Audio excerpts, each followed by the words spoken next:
The first three Grand Slam tournaments of the year have produced three different winners in women's singles, and the wide-open nature of a season largely played without Serena Williams figured to continue at the United States Open. About 12 hours into the first day of the tournament, Maria Sharapova produced the biggest surprise, upsetting second-seeded Simona Halep, 6-4, 4-6. 6-3. For the first time in 19 months, Sharapova walked on court for a Grand Slam match, this time under the lights of Arthur Ashe Stadium on a cool Monday night.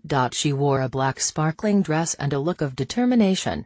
This was only a first-round match, but it had a marquee feel. Sharapova, the five-time Grand Slam champion coming back from a drug suspension, is ranked 146th and needed a wild card to enter the tournament. But she shook off any semblance of Grand Slam rust and vaulted from a curiosity to a spot on an already long list of contenders. When she won after 2 hours 44 minutes, Sharapova dropped to her hands and knees the way a player might after winning the title, and then shed tears of joy after waving to the crowd. I just thought this was another day, another opportunity, another match, but this was so much more, she said in a post-match TV interview. Read more on Sharapova's win here. Entering Monday, 8 women had a chance to leave the tournament with the number 1 ranking. Halep sat tantalizingly close, just 5 points behind number 1 Karolina Pliskova, and then lost to Sharapova. 7th-seeded Joanna Konta also had a chance at the number 1 ranking, but that possibility evaporated quickly with a 4-6, 6-3, 6-3 loss to Alexandra Krunic in the first round. Konta, who reached the semi-finals at Wimbledon last month, had advanced to the round of 16 at the United States Open the past 2 years.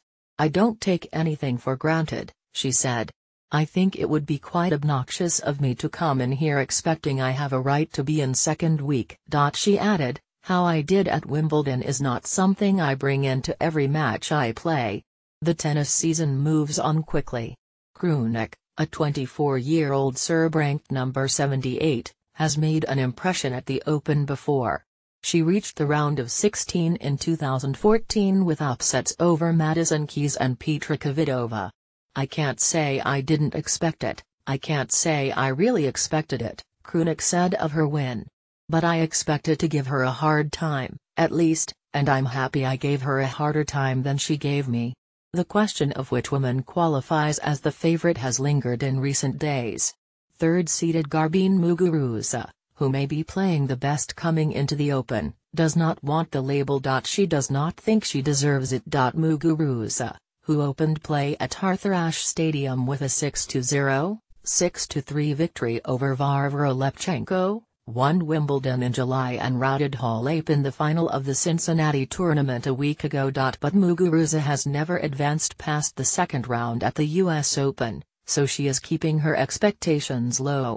"So far I'm just thinking that I'm happy that I'm in second round, and that's what I'm going to take," she said after her match. 9th-seeded Venus Williams, making her 19th appearance at the Open, has a slim chance of reaching number 1 at age 37.